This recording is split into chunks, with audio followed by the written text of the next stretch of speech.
So you were living in Dallas Street. Everything was pretty normal for the most part. I mean, you'd hear the occasional shooting, but it wasn't like crazy. Right, it'd be like 30 seconds and then like everything go back to normal. You know what I'm saying? Like, so break down that night from your perspective. What you heard, how was it, what was going through your mind, just, you know, from the beginning to the end, basically. I mean, it's kind of bland, I feel like, but to me it sounded like a bunch of fireworks going off, like, but like very big fireworks, you know what I'm saying? And so anyway, what ended up happening from there, we ended up laying down. Well, I was laying down when it happened, and I guess the bullet hit the window, and I was like, oh shit, what's going on? You were sleeping or you were? Yeah, well, I was like almost asleep. You know what I'm saying? You know how it's like late. you're almost there, and then it's like, oh shit. Yeah. Then it was like, from there, I like grabbed my strap, you know, because I was like, I don't know what's fixing to happen, you know what I'm saying? And then like you got all this shit going on outside. So we were on the bottom floor, so I look outside, and everybody's just kind of like, all of them like took off. You know what I'm saying? I don't know what was going on or what it was about, but... So you looked out the window and you didn't dark. See no one? Everyone just bounced? Yeah, it was just people like running around. And, oh, shit. You were bold for even looking out the window. I'd be scared. I mean, you know, you got... I mean, I feel like that, but at the same time, you're like, what the is going on? Yeah, I gotta see what's going on, you know what I'm saying? So anyway, I'm looking outside, and I'm looking, and anyway, I call my homeboy. I'm like, hey, man, I don't know what happened, but that shit was abnormal. You know what I'm saying? Like, this was no 30-second shooting this time, you know what I'm saying? It was like 5 minutes, kind of, you know what I'm saying? Right. And so anyway, I went back to sleep. I woke up the next day. It was a long, people going back and forth probably, is what it sounded like. Yeah, it was probably like some people like arguing and shit at first, but like crazy. in Spanish, you know? Yeah. And obviously I don't speak Spanish, so I don't understand. But then from there, I went back to sleep. Well, anyway, when I woke up, there was like DEA was out there, the police was out there. Yeah, so I'm talking the whole block was blocked off. They had blocked it off for like, I guess the dude said like 7 hours, and somebody had died, and I don't even know where they came from though, you know what I'm saying? But there was like bullets in everybody's car, and I'm not talking no small bullet, I'm talking like big AR, you know what I'm saying, like AR, like Shark 50 caliber type shit. You know what I'm saying? I'm like, damn. So from there, that kind of surprised me. What changed from when you first moved in to that situation? I think they made they were more lenient on letting people into the apartments. At one time, I was told that they were giving like landlords grants and stuff like that to let people in and let the Venezuelans in and stuff like that. But you know, they were never.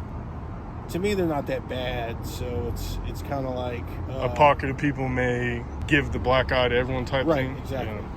And that's what I kind of like to think about. I mean, everybody's got a bad group of people. It's just, you know, obviously that's the tow truck. Yeah, this dude, he's a worker, man. He be going. I don't know who he works for, but he be hauling ass. Yeah.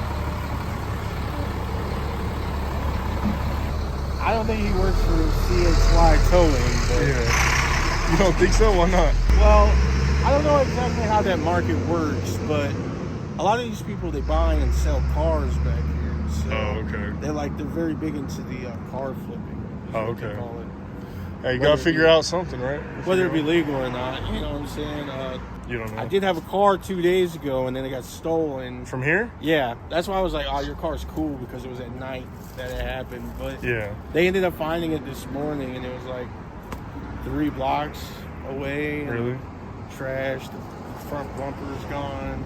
Did you get insurance or anything on it? Yeah, I got full coverage. All right. Well, that's good at least. So when that shooting happened, it wasn't on the news yet, right? I think she said it didn't go viral on the news for a little while. Nah, it probably was like a week or two later. Yeah. You know what I'm saying? We were having issues on the inside of the house, too, though. I think that some of it is kind of... A lot of people want to blame it on, like, the politics, you know what I'm saying? But I think it's kind of hand in hand. I mean, you know, look at the places where they're living or going to, you know what I'm saying? Right. Your average place is not... You know, like here, it costs $1,300 to live here. $1,400. I think a 2-bedroom here is like $1,600. It's crazy. Yeah. Denver prices, man, especially with this new Ballreen development, which I'm like, it's dope for the city, but it's like, it's going to hike the prices even more. Right. Well, I kind of, you got to pay to play is what I tell people. Right. And Denver is a market that's probably always going to increase over time. Yeah. They said that you got to be like in the top 20%, I think, to live in Denver. Right. I'm not really for sure how that really works, but at least what I will say is the city does go up every year, whether it be a little bit or not. It's based off the cost of living. So. Right. Yeah. Okay. When that happens, were you kind of in a hurry to move out, or like what ended up happening, like from that situation? And were you still living there when the news broke? Yeah, everything. Oh, yeah, I mean, it was crazy. We had like YouTubers that we had never even heard of coming over there, and yeah, I drove by there, but I didn't get out or anything. I should have hit you up. But yeah, early, I mean, it's cool, man. Yeah. You know what I'm saying? Right in the heat of everything, there was like reporters everywhere. Yeah. News was there every day, and then it just kind of like, to me, it kind of blew up as like a political thing. You know what I'm saying? It was no longer about the issue. It was like, Republican, Democrat, kind of thing. You know what I'm saying? I'm just like, man, I'm being honest. You know what I'm saying? Both choices ain't looking too good. Right. You know what I'm There's rights and wrongs on both sides. The way I look at it. Right. Exactly. To me, I'm just like, who gets the job done? You know what I'm saying? That's how I look at things. But over there, then after that, they started doing this thing. Like the whole community came together and was like, because of what happened at Nome Street. The same company owns all these properties. Though. That's what's so crazy. And they've came out on Twitter and spoke against it, basically showing rent rolls and like I looked at the rent roll. It went from like I think 50 to 60,000 a month to like 3,000, like something crazy. I was like, wow. I'll show the stats on it. They own 7 different. They came out with a list of properties that they own. Yeah. The guy that I talked to, he doesn't. He doesn't even say that he's the owner, but when you go to court, he's the owner. Yeah. So have you seen? Are you on Twitter at all or X? I'm on everything. Yeah. Have you seen the X account that's came out, the CBZ property one? No. Okay. I don't know. I try not to like really pay attention to that. To the political stuff. Yeah, I just kind of like do my job and keep it maintaining and keep it moving, kind of thing. Yeah.